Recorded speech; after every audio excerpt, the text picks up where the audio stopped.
امریکا د طالبانو په اړه بد خبر خپور کړ. د افغان حکومت لپاره ځانګړي سوي چورلکې اوکراین ته ورکوي. دا دوهم ځل دی چې د افغانستان لپاره ځانګړي سوي چورلکې امریکا اوکراین ته سپاري. دا چې امریکا په کوم دلیل یا د پریکړه کړې او ولې په پرله پسې ډول د افغانستان لپاره ځانګړي سوي چورلکې او پوځي وسایل اوکراین ته ورکوي، بشپړ حال را سره همدغه روانه ویډیو کې کتلی سي. سلامونه قدرمنو لیدونکو، زموږ مشال پریس یوټیوب چینل ته ښه راغلاست.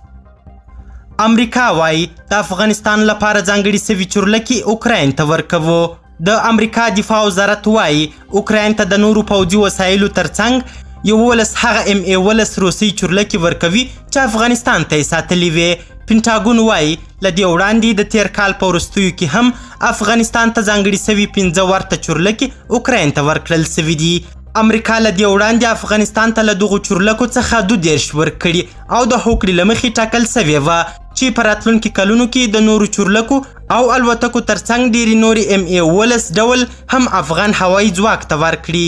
خو له کله چې په افغانستان کې نظام واوښت او ورسره د امریکا او افغانستان ترمنځ د پوځي همکاریو تړونونه وځنډېدل، دغه هیواد په افغانستان کې د طالبانو له اوسني حکومت سره پوځي مرستې هم بندي کړې.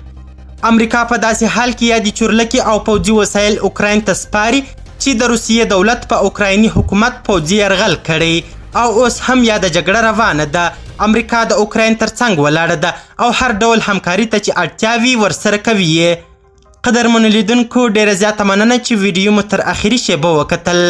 د لا زیاتو او په زړه پورې خبري مطالب لپاره زموږ همدغه مشال پریس یوټیوب چینل سبسکرایب کړئ. تر بیا او بلې ویډیو ښه وخت او ښې چارې.